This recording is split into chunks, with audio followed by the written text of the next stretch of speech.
Bien, bonjour, merci beaucoup d'être venu aujourd'hui, ce midi, dîner devant ma présentation, qui est en fait le résultat de mes études doctorales.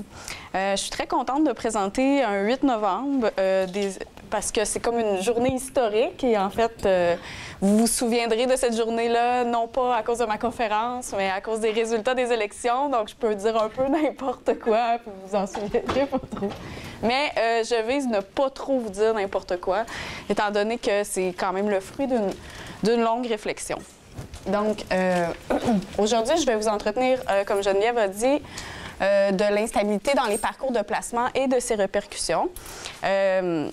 Ça me fait plaisir de participer aux conférences qui sont présentées dans le cadre des conférences midi du Centre de recherche et d'expertise, entre autres parce qu'ils m'ont beaucoup soutenu tout au long de ma thèse, ne serait-ce qu'à travers le financement, bien sûr, mais aussi l'aide que j'ai reçue pour pouvoir traiter mes données, l'accès à la clientèle également qui sont hébergés.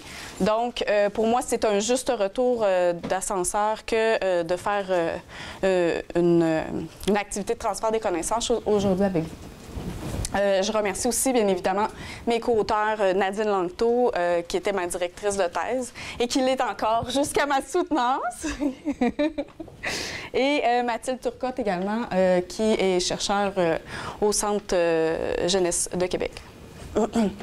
Ça se pourrait que je m'arrête une couple de fois pour reprendre mon souffle et boire de l'eau. J'ai pas trop besoin de vous expliquer pourquoi, mais bon, le souffle est plus court et tout ça. Mais je tenterai quand même d'être assez brève dans mes pauses. Donc, ce que je vous présente aujourd'hui, bien entendu, je vais d'abord vous expliquer pourquoi je me suis intéressée à l'instabilité en placement. Donc, quelle est la pertinence de s'y intéresser. Je vais ensuite vous amener à regarder mes résultats de 3 manières différentes. Donc, d'abord, en jetant un regard sur l'instabilité à travers l'étude des parcours de placement, qui a été vraiment le point de départ de ma thèse. Je vais ensuite vous parler de l'association qu'on peut faire entre l'instabilité en placement et les difficultés de comportement ou les problèmes de comportement. Et ensuite, je vous parlerai des répercussions cognitives et émotionnelles de l'instabilité en placement pour conclure avec 5 conclusions et implications cliniques. Bonjour.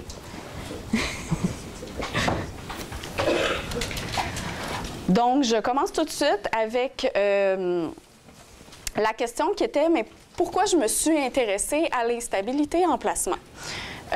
Mais d'abord, ici au Québec, ça fait de nombreuses années qu'on questionne l'instabilité en placement. Certains reconnaîtront peut-être les couvertures du rapport Batcha qui date de 1975. En fait, dans le rapport Batcha, on parlait déjà de jeunes qui étaient placés et déplacés de foyer nourricier à un autre, parfois une bonne vingtaine de fois. Donc, la problématique était déjà soulevée dans les années 70 et a été reprise à la fin des années 90 dans le rapport Gendreau. Donc, pour certains qui l'ont lu, vous remarquerez la couverture. Donc, c'est une problématique qui est soulevée depuis très longtemps au Québec, mais aussi partout dans les pays occidentaux. On a même, il y a une dizaine d'années là, maintenant, donc en 2006-2007, enchâssé l'intérêt de la stabilité dans la loi sur la protection de la jeunesse. Donc, ce que ça dit, très brièvement, dans l'article 4, toute décision prise en vertu de la présente loi doit tendre à assurer à l'enfant la continuité des soins et la stabilité des liens. Donc, on voit que déjà depuis une dizaine d'années, la communauté de pratique se doit d'assurer la stabilité aux enfants.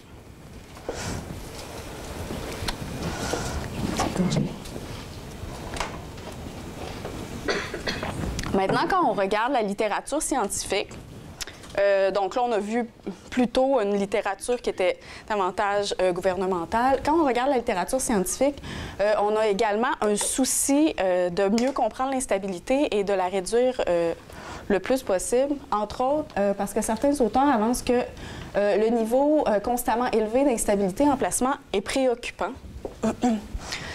En fait, On remarque dans la littérature depuis plusieurs années qu'il y a environ entre le 5e et les 3/4 des jeunes placés qui seraient en situation d'instabilité. La raison de cette variation quand même assez importante réside en fait dans des définitions qui sont un petit peu différentes d'un auteur à l'autre. Donc certains vont définir l'instabilité comme ayant eu plus d'un placement, alors que d'autres vont définir l'instabilité comme étant comme ayant eu 3 placements et plus, donc un seuil qui est quand même fréquemment utilisé dans la littérature. Il y en a même qui disent que c'est à partir de 5 placements et plus. Donc, c'est très, très difficile de comparer les études entre elles. Mais par contre, ce qu'on sait, c'est qu'il y a quand même un haut taux d'instabilité. Donc, quand on parle du 5e, c'est quand même assez important. Et évidemment, le 3/4, c'est énorme. Donc, étant donné que c'est très difficile de comparer les études entre elles, notamment par le décompte du nombre de placements et seulement le décompte du nombre de placements, il y a certains auteurs qui proposent plutôt que, en fait, une approche prometteuse pour comprendre l'instabilité en placement, ça serait d'examiner les parcours de placement. Donc, au-delà du calcul du nombre de placements, il faudrait éventuellement intégrer d'autres indicateurs qui nous permettraient de mieux comprendre qu'est-ce qu'on entend par instabilité, puis d'être capable de mieux la mesurer également. Le fait de pouvoir tracer des parcours de placement, il y a certains autres auteurs dans la littérature qui suggèrent que les différents groupes associés au parcours de placement pourraient ensuite être comparés sur des résultats d'intérêt, donc incluant des mesures d'ajustement psychosocial. Donc, par exemple, les problèmes de comportement. Et enfin, au-delà des comportements plus observables et des mesures plus objectives, on a aussi des signaux dans la littérature qui nous disent que les déplacements ou l'instabilité à travers le système de service à l'enfance, ça a une signification pour les jeunes. Donc, il faut aussi s'intéresser à la signification que prend l'instabilité en placement. Donc, vous allez voir que chacune des notions qui a été apportée dans la littérature a été un point d'entrée pour moi pour mener mes études. Donc, d'abord, puisqu'une approche prometteuse, c'est d'étudier les parcours de placement, j'ai d'abord jeté un regard sur l'instabilité à travers l'étude des parcours de placement. Très brièvement, bonjour.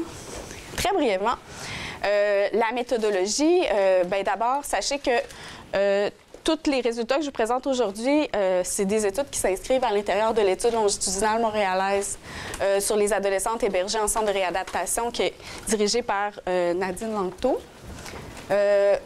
Mon échantillon comprend 315 adolescentes hébergées dans les régions de Montréal et Laval. Il reste 2 chaises, puis sinon, il y en a une là. Ah.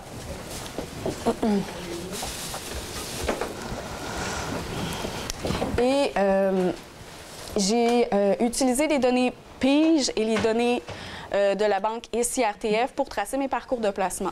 Donc, pour ceux qui ne connaissent pas ces bases de données-là, je sais qu'il y en a certains dans la salle qui les connaissent bien évidemment. Les données PIGE, c'est des données qui sont clinico-administratives et qui donnent des informations sur les usagers des services de la protection de la jeunesse, entre autres, et qui donnent des informations comme les motifs de signalement ou de prise en charge, les intervenants qui sont associés aux enfants. Et les valeurs sont entrées par les intervenants. Tandis que la SCRTF, c'est une base de données qui est financière, qui est associée aux différents placements qui sont vécus par les jeunes. Donc, c'est une base de données qui est tout de même assez fiable puisque il y a de l'argent qui est associé à cette base de données-là. Pour tracer mes parcours de placement, bien entendu, je suis allée chercher le nombre de placements que les enfants pouvaient cumuler dans leur parcours de placement, mais je suis allée aussi m'intéresser à d'autres indicateurs qui étaient cumulatifs pour essayer de nuancer un petit peu le portrait. Donc, je suis allée chercher aussi la durée cumulée des placements. Donc, j'ai calculé les différentes durées là, pour avoir une durée cumulée. Je me suis également intéressée au nombre de sorties infructueuses de placement, donc à chaque fois que le jeune sortait, mais revenait. Parce qu'il faut comprendre qu'en fait, lorsqu'on a rencontré les 315 adolescentes, les 315 étaient déjà placées en unité de réadaptation, ce qui fait en sorte que le parcours, on l'a tracé d'une manière qui était rétrospective. Donc, on était capable à ce moment-là d'aller voir les trous de placement où il y avait une sortie, mais qui était infructueuse puisque ça finissait que l'adolescente, on la rencontrait en placement. On est allé aussi chercher le nombre de milieux d'hébergement différents, donc famille d'accueil, foyer de groupe, unité de réadaptation et le nombre d'intervenants.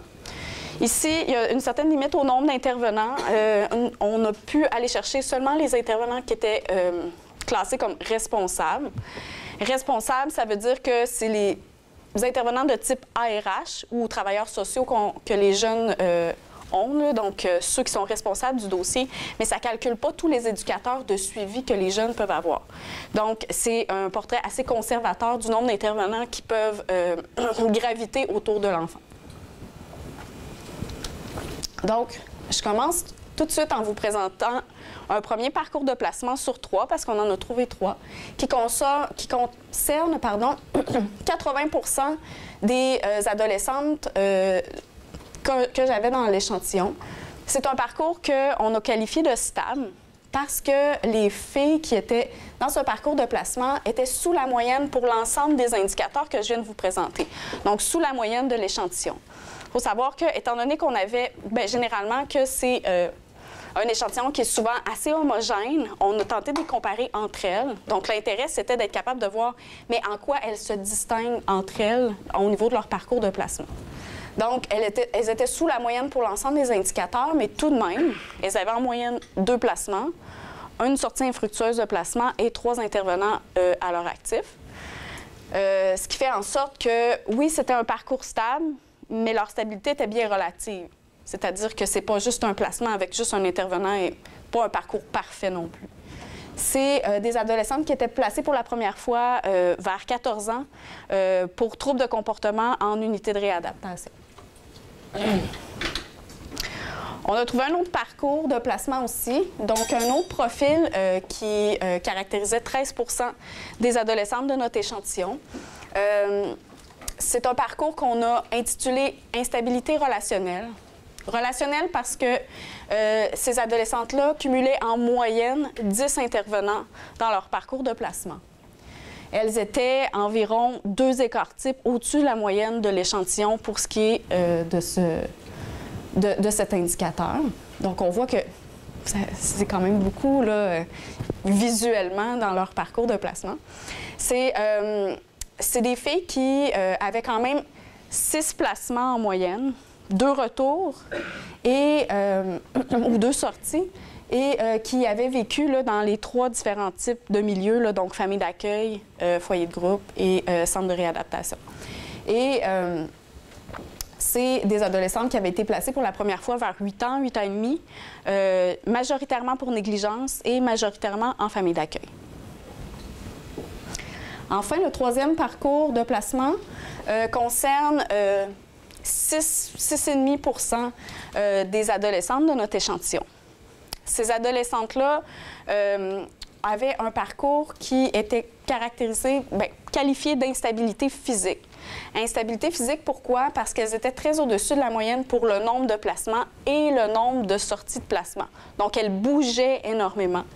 Donc, en moyenne, 12 placements, ce qui les mettait 2 écarts-types et demi au-dessus de la moyenne, et 7 sorties, donc ce qui les mettait à presque 3 écarts-types au-dessus de la moyenne. Il faut comprendre que ces adolescentes-là avaient presque 20 déplacements à leur actif en moyenne. Quand je vous dis en moyenne, c'est que dans ce parcours-là, il y en avait qui en avaient plus, là. C'est des adolescentes qui avaient vécu les 3 types de milieux d'hébergement et également qui avaient environ 5 intervenants dans leur parcours, donc la moitié moins que celle du parcours d'instabilité relationnelle. Elles étaient par contre placées un petit peu plus tard, vers 10 ans, pour la même raison, donc pour négligence. Et par contre, elles étaient placées pour la première fois en centre de réadaptation. Donc, ces 3 parcours de placement nous permettait d'observer que l'instabilité en placement était peut-être un petit peu plus complexe que juste un nombre de placements divisé par un seuil où on dit, par exemple, à partir de 3 placements, on est considéré comme instable. Oui, mais comment instable? Quel type d'instabilité? Donc, ça nous permettait de voir que l'instabilité pouvait être multiforme, donc pouvait comprendre différents indicateurs, pouvait être une instabilité plus relationnelle ou une instabilité plus physique.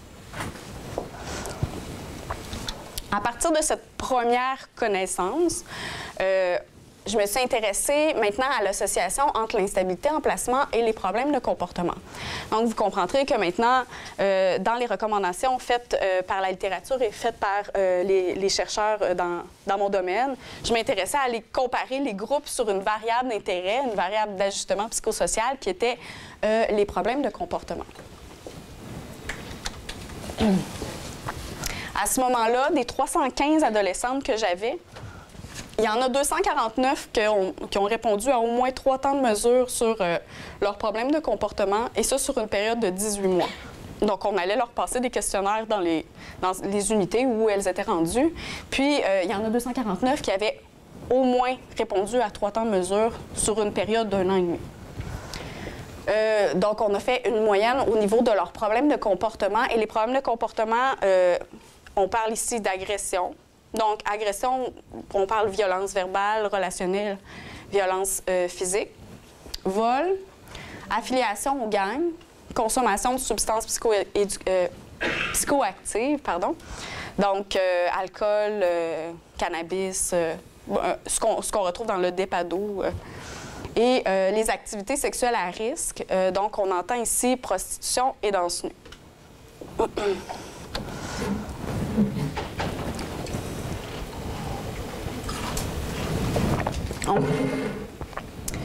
Ce qu'on était intéressé à faire, c'est pas tant de comparer les parcours d'instabilité entre eux, mais de comparer les parcours d'instabilité au parcours stable. Donc, on a comparé le parcours d'instabilité relationnelle avec le parcours stable pour les 5 différents troubles de comportement que je vous ai présentés. Et on a aussi comparé le parcours d'instabilité physique avec le parcours stable, encore une fois, pour les 5 comportements. Et ça, c'est toujours à âge égal. Donc, on a contrôlé pour l'âge, c'est-à-dire que à âge égal, est-ce que les adolescentes qui faisaient partie du parcours d'instabilité physique ou relationnelle étaient différentes des adolescentes du parcours stable pour ce qui est de ces 5 différentes difficultés de comportement? Alors, ce qu'on a retrouvé, c'est ce lien, ce simple lien entre le parcours d'instabilité physique et les activités sexuelles à risque. C'est donc dire que, oui, les adolescentes du parcours d'instabilité physique sont différentes du parcours stable, mais seulement pour un trouble de comportement, qui est les activités sexuelles à risque. Les adolescentes du parcours d'instabilité relationnelle ne sont pas différentes et les autres problèmes de comportement ne distinguent pas les adolescentes entre elles. Bien évidemment, étant donné que la littérature nous démontre qu'il y a quand même un lien robuste entre l'instabilité en placement et les problèmes de comportement, on a tenté d'essayer de comprendre mais pourquoi on n'a pas retrouvé plus de liens, pourquoi c'est juste le parcours d'instabilité physique. Puis on en est venu à certaines réflexions. Donc, la première réflexion, donc la première question qu'on s'est posée, c'est mais pourquoi c'est le parcours d'instabilité physique qui... Pourquoi c'est quand on est dans le parcours d'instabilité physique qu'on démontre plus ces comportements? Bien, notre réflexion, c'est qu'en fait, oui, il y a des ruptures relationnelles, donc au même titre que les filles qui faisaient partie du parcours d'instabilité relationnelle, mais en plus, les adolescentes du parcours d'instabilité physique avaient également des changements de milieu d'hébergement, des changements d'école, des changements de quartier. Donc, on en est venu à se questionner, à savoir, mais quand on regarde ces différents déplacements-là, est-ce que ça se pourrait que ce soit tous les liens sociaux qui s'affaiblissent tranquillement à travers ces différents changements? Il y a des théories en criminologie qu'on appelle la théorie du contrôle social, en fait, qui suggère que plus le jeune se détache des relations, moins il s'engage, par exemple, dans son traitement, et moins il s'investit et investit de temps dans les activités prosociales, plus il risque de glisser dans des activités qui sont plus déviantes. Et bon, donc là, ici, ce serait les activités sexuelles à risque. Donc, c'est comme des jeunes qui ont de moins en moins quelque chose à perdre. Donc, que ça leur... Ils vont vers les activités qui sont plus marginales ou moins conventionnelles. Et alors, on s'est posé la question, oui, mais pourquoi les activités sexuelles à risque? Pourquoi pas le vol? Pourquoi pas l'affiliation à des membres de gang? Et ça, c'est une des auteurs de mon domaine, en fait, qui a rencontré des femmes qui faisaient de la prostitution. Donc, elle a pris dans l'autre angle. Donc, elle est allée rencontrer des femmes, toutes les femmes faisaient de la prostitution. Puis, elle est allée les questionner à savoir, mais pourquoi vous êtes dans la prostitution maintenant? Et une majorité de femmes lui répondaient, mais parce que j'ai vécu de l'instabilité dans mon parcours de placement, grosso modo. Puis elle, cet auteur explique en disant, mais la communauté de prostitution, sans demande de routine ou de permanence, pourrait être un environnement qui est familier pour elle. Donc, ferait en sorte qu'en fait, les femmes seraient à l'aise dans ce type de milieu. Elle explique aussi, en fait, que, étant donné que ces jeunes femmes, ces adolescentes-là, avaient vécu une douzaine de milieux d'hébergement différents, il se pourrait aussi que la notion de propriété, même de leur propre corps, pourrait devenir altérée également. Donc, c'est des explications qui étaient plutôt intéressantes et qui nous amenaient à un petit peu mieux comprendre les répercussions comportementales de l'instabilité en placement. Par contre, on restait un petit peu sur notre faim parce que l'instabilité en placement, selon ma vision, peut déranger, peut avoir des répercussions importantes sur les jeunes. Donc, on s'est dit, bien, dans ce cas-là, est-ce que ça se pourrait que ce ne soit pas des répercussions qui soient juste comportementales? Est-ce que ça se pourrait qu'il y ait des répercussions qu'on observe moins, mais qui soient plus émotionnelles ou plus cognitives sur les adolescents? Ce qui m'amène à vous parler du troisième pan de mes recherches, qui est les répercussions cognitives et émotionnelles de l'instabilité en placement. Donc, toujours en partant de l'idée que j'avais un échantillon de base de 315 adolescentes hébergées dans les centres de réadaptation, on est allé rencontrer 15 jeunes femmes, donc âgées, donc ils étaient tous sortis des centres de réadaptation. Ils étaient maintenant âgés entre 20 et 25 ans et on en a ciblé 15 pour aller les questionner sur leur parcours de placement. Donc, de ces 15-là, il y en avait 6 qui étaient issus du parcours de placement stable que je vous ai présenté au début, puis il y en avait 9 qui étaient issus d'un parcours de placement instable. Je ne les distingue pas nécessairement, je peux vous le dire, là, il y en avait 6 du parcours d'instabilité relationnelle et 3 du parcours d'instabilité physique, mais sachez qu'il n'y avait pas vraiment une grosse différence dans leur discours entre les deux. Donc, c'était vraiment plus la stabilité versus l'instabilité qu'on pouvait observer certaines différences. On a utilisé l'entrevue semi-dirigée et, bien entendu, ça avait comme objet les parcours de placement et l'instabilité.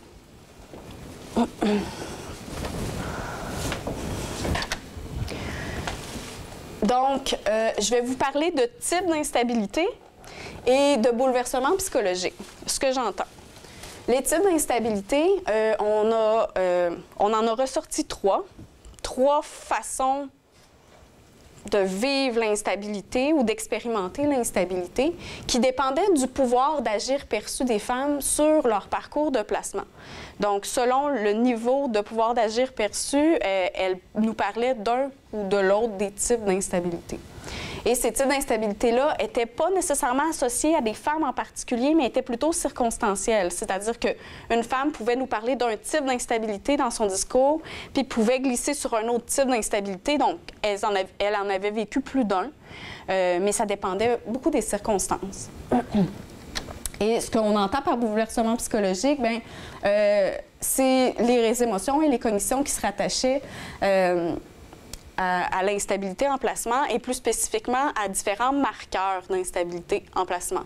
C'est-à-dire que quand je vous ai présenté les indicateurs plus tôt, les marqueurs étaient assez semblables. Donc, on parle de déplacement, on parle de changement d'intervenant. Donc, il y avait des émotions et des cognitions qui étaient rattachées à ces différents aspects. Et ces marqueurs d'instabilité-là, ils étaient propres à l'un ou l'autre des types d'instabilité. Ça peut paraître un peu flou pour l'instant, mais je vais vous revenir avec un gros schéma à la fin qui va tout mettre en place.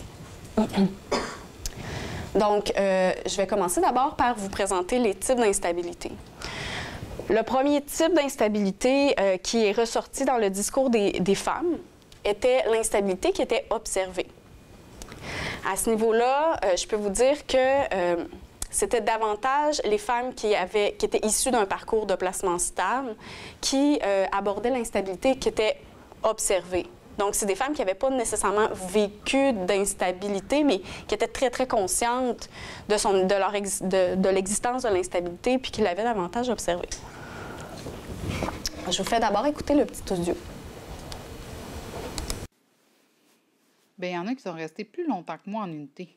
C'est ça, oui.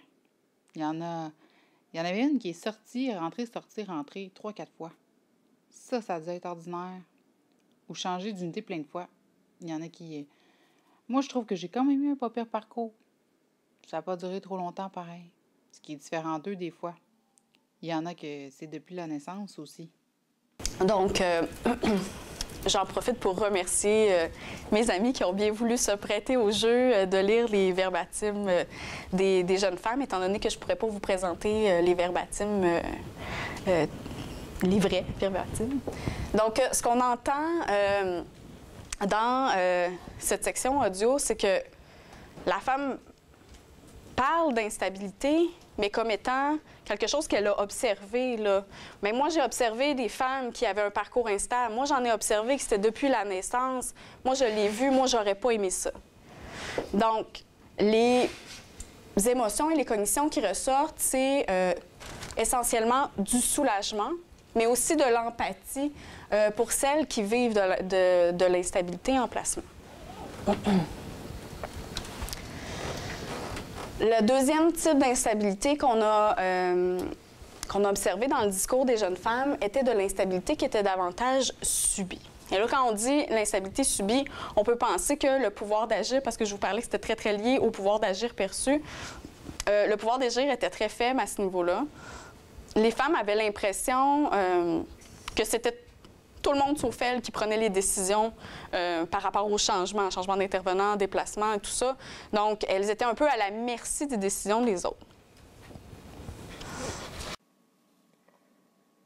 Mais tu sais, je sais pas. J'ai pas choisi d'aller en famille d'accueil, d'aller en foyer de groupe, d'aller partout là-dedans. J'ai pas... c'est pas moi qui ai pris les décisions de ça. C'est pas moi qui a changé, qui a tout chamboulé ma vie, là.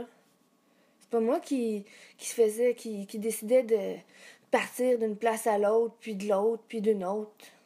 Ça fait que, tu sais, c'est pas un mode de vie pour un enfant, là. Pour moi, tant qu'à moi, là, je voudrais pas faire vivre ça à mes enfants. On entend bien dans le discours de cette femme-là en particulier qu'elle avait rien à voir avec les décisions qui étaient prises pour elle. Elle aurait jamais voulu ça. Elle prendrait pas ces décisions-là pour ses enfants. Donc, elle répète, c'est pas moi qui a voulu changer, c'est pas moi qui a voulu ci, qui a voulu ça. Donc, on sent un pouvoir d'agir qui est assez faible au niveau de son parcours de placement. Et ce que ça crée, en fait, l'instabilité subie, ou tout ce qui est associé...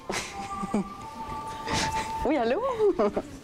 Ce qui est associé à ce type d'instabilité, c'est en fait plusieurs émotions et cognitions, donc plusieurs bouleversements psychologiques. Il y a 3 marqueurs d'instabilité qui sont associés à l'instabilité subie, donc les déplacements, les changements d'intervenants et les durées qui se prolongent, là, donc sans qu'elles soient vraiment averties ou que ce soit une surprise un peu. On se rend compte que l'incompréhension, la colère et la frustration sont vraiment des émotions et des cognitions qui sont communes à l'ensemble des marqueurs. Donc, autant déplacement, changement d'intervenant ou durée qui se prolonge. La tristesse, par contre, c'est davantage lors de changements d'intervenant ou de durée qui se prolonge. Et le sentiment d'abandon ou d'être rejeté, c'est davantage lors de déplacement ou de changement d'intervenant. Lorsqu'on regarde plus attentivement les différents bouleversements psychologiques qui sont associés aux différents marqueurs d'instabilité dans l'instabilité subie, on voit que les déplacements créent une impression de ne pas être soi-même, un sentiment d'être bousculé pour s'adapter, un sentiment d'être déstabilisé, de l'insécurité et le sentiment d'être incomprise. Lorsqu'on parle de changement d'intervenant, ça crée plutôt de l'appréhension, l'impression d'être un numéro qui fait en sorte que les femmes ont vécu de l'anxiété et de la déception. Et lorsque la durée se prolongeait, ça leur donnait une impression de perdre le contrôle, l'impression d'être trahi par ses parents, de l'incertitude et éventuellement un sentiment d'injustice également. Donc, on voit que l'instabilité subie entraîne son lot de bouleversements psychologiques, que ce soit des émotions ou des cognitions qui sont, bon, plutôt négatifs. Ensuite, on a observé dans le discours des femmes qu'il y avait également de l'instabilité qui était provoquée par les femmes elles-mêmes. Je vais d'abord vous faire écouter l'audio, puis après ça, vous allez pouvoir comprendre. Ben, j'ai décidé de fuguer. J'ai décidé de faire des conneries pour changer de famille. J'étais quand même intelligente. Je savais que si je faisais des conneries, ben, ma mère, elle allait venir. Je savais que si je fuguais, ben, c'était une façon de faire mes problèmes. Je fuyais comme ça. Tu sais, quand j'étais pas bien, ben, je m'arrangeais pour être bien.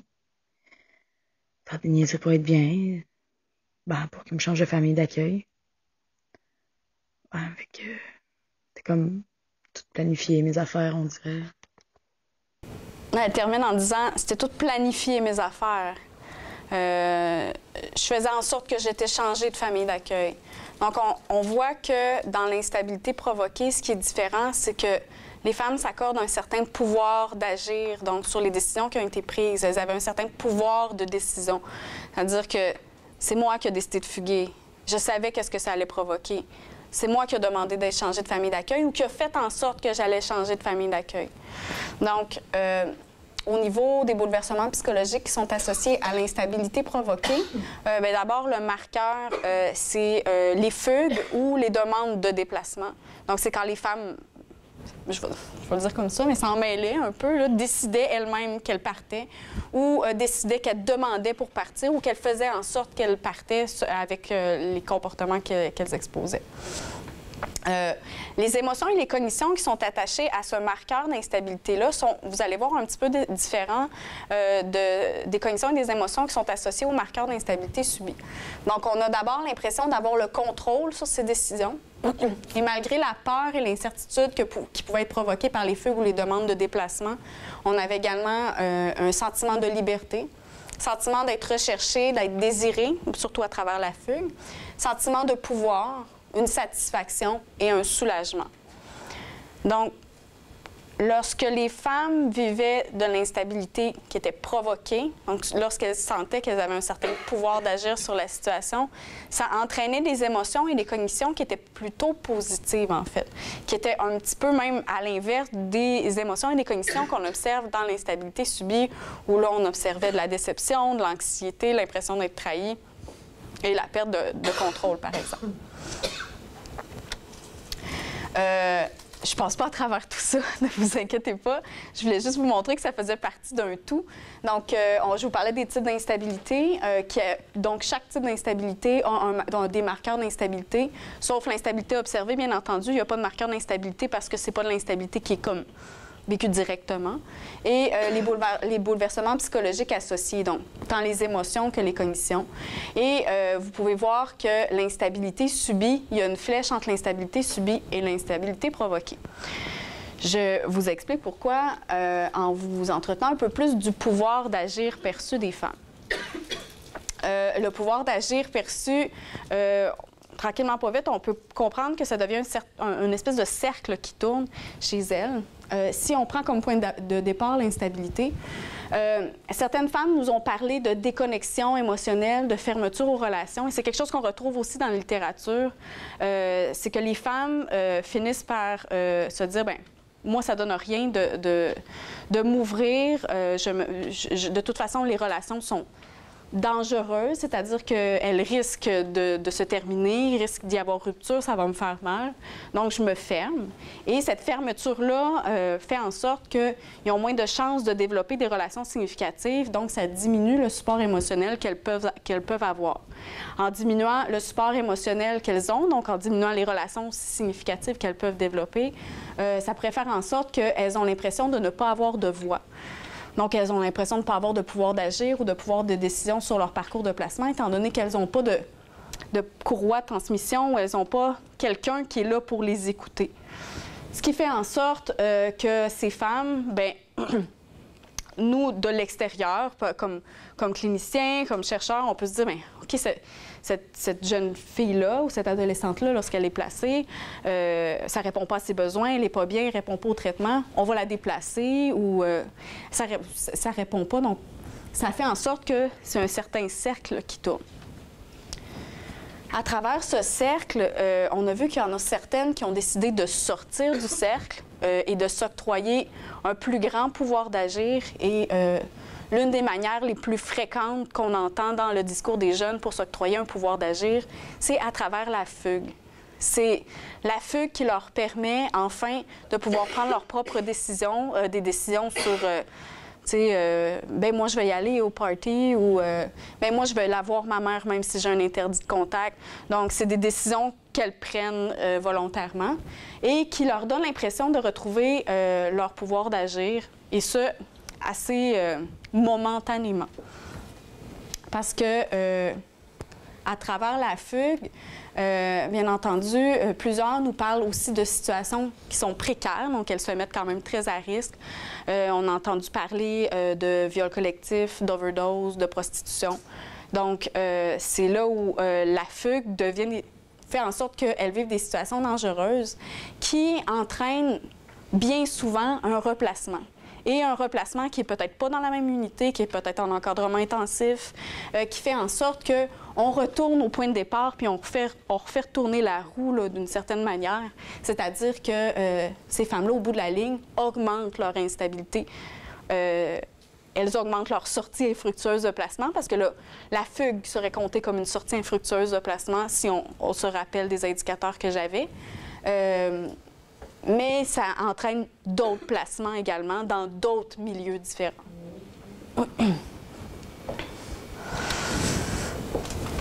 Donc, à travers toutes les recherches que j'ai faites sur l'instabilité, mais bien sûr, ça m'amène à vous présenter certaines conclusions et certaines implications cliniques aussi que ces résultats pourraient avoir.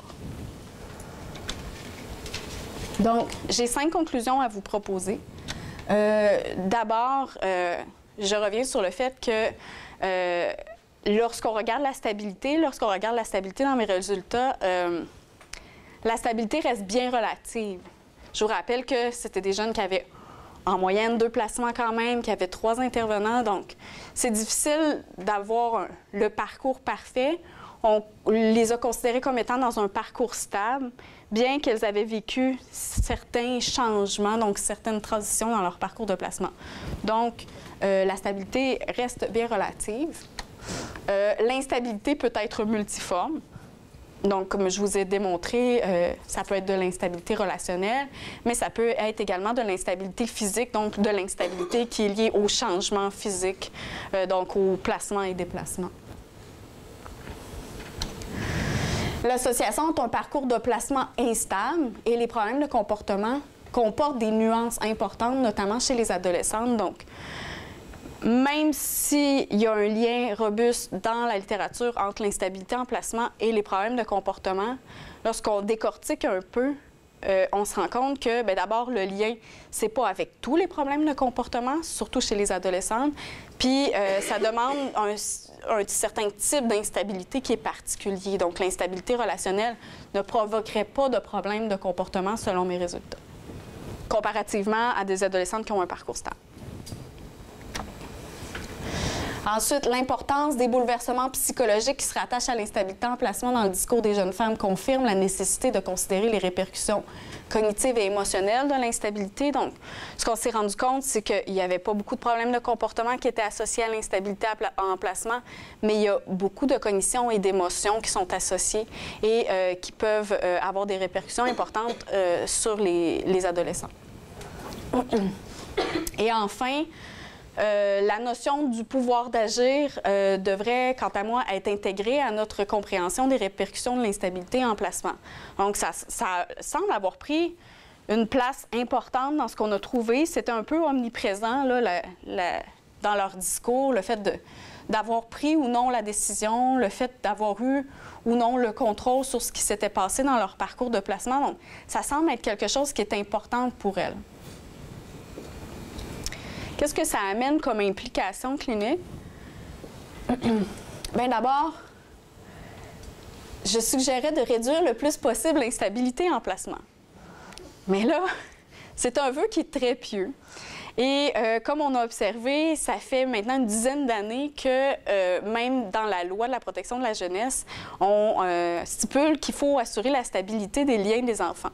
Donc, je pense que c'est déjà dans une préoccupation que les cliniciens, les gestionnaires et les chercheurs ont d'assurer la stabilité. Et c'est pas toujours possible. Et c'est pas non plus toujours néfaste. Donc, tu sais, c'est un petit bémol que j'apporte aussi, c'est que un enfant qui, par exemple, ou un adolescent qui passe d'un centre de réadaptation à un appartement supervisé, bien, ça peut être une belle réussite aussi. Ça peut être aussi un enfant qui est en centre de réadaptation qui, enfin, on trouve une famille d'accueil dans laquelle il va rester longtemps. Donc, ça aussi, ça peut être positif. Donc, il faut faire attention de ne pas non plus voir juste l'instabilité comme étant une accumulation d'effets néfastes, parce que dans certains cas, ça peut être positif. Les changements d'âge, par exemple, où on passe d'une unité 12-14 à 15-17 ans, ça peut entraîner de l'instabilité, mais qui est plus systémique. Donc oui, réduire le plus possible l'instabilité en placement, mais j'ai plus envie de vous amener dans réduire le plus possible les méfaits de l'instabilité, donc en étant conscient que ça peut avoir des méfaits. Donc, dans une espèce de perspective, justement, de réduction des méfaits. D'abord, je propose, bien entendu, une reconnaissance de la multiplicité des parcours. C'est donc dire que dans une unité de 12 adolescentes placées dans une unité de réadaptation, il y en a une sur 5 qui a eu un parcours de placement instable, donc qui ont un historique de placement quand même assez lourd.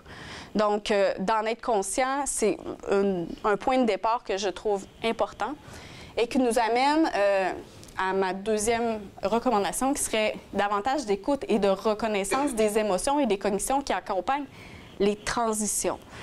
Donc, une adolescente qui arrive dans une nouvelle unité de réadaptation qui a un historique de placement assez lourd, ça se pourrait que cette adolescente-là soit en deuil relationnel, en changement, en colère, triste. On a vu tout ce que ça pouvait provoquer, les transitions, les déplacements, les changements d'intervenants. Donc, de s'assurer d'une espèce de reconnaissance que ces émotions-là et ces cognitions-là ont une place pour être vécues et qu'elles sont probablement légitimes aussi, étant donné que quand on se déplace d'un milieu à l'autre, on perd notre intervenant de suivi, on perd peut-être des amis, on a peut-être changé d'école, ça peut être vécu aussi comme un échec. Donc, une reconnaissance des émotions et des cognitions. Ensuite, on suggère une discussion plus ouverte sur les activités sexuelles à risque des adolescents. Bon, je pense que c'est quelque chose qui est quand même de plus en plus fait, surtout dans les unités de réadaptation, ne serait-ce qu'avec ce qu'on sait et ce qu'on a entendu au printemps par rapport aux fugues et à la prostitution des jeunes filles, mais en parlant plus ouvertement, c'est un petit peu dans le principe de la réduction des méfaits pour l'alcool et la drogue, c'est que quand on parle, puis on parle des effets délétères des produits psychoactifs, bien, on peut faire en sorte que les jeunes peuvent prendre des meilleures décisions. C'est un petit peu dans le principe que, en ayant des discussions plus ouvertes sur les activités sexuelles à risque, bien, ça peut faire en sorte que lorsqu'elles fuguent, elles se mettent moins à risque au niveau des activités sexuelles. Enfin, vous me voyez peut-être venir, je suggère également l'augmentation des interventions qui favorisent le pouvoir d'agir.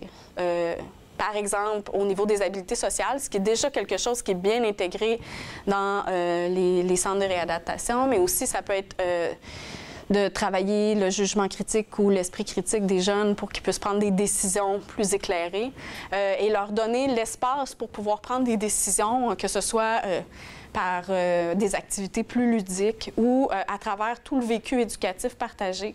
Parce que c'est un peu ça aussi l'essence des centres de réadaptation, c'est de faire en sorte que le vécu éducatif partagé ait une portée clinique aussi.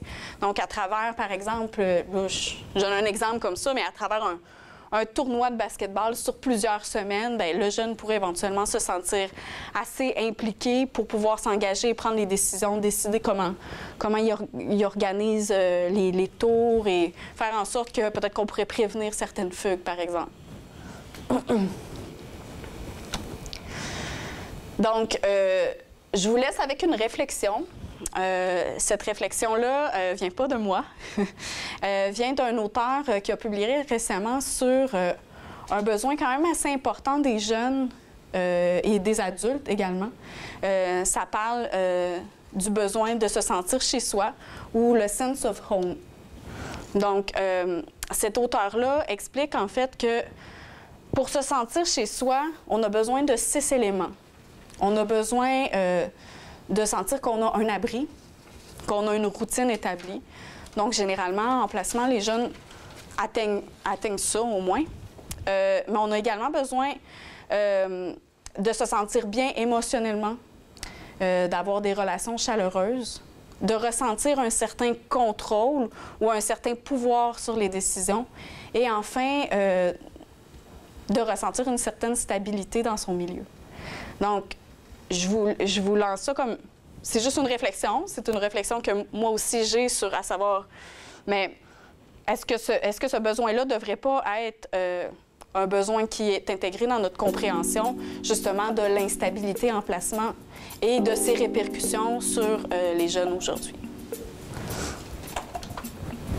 Donc, voilà.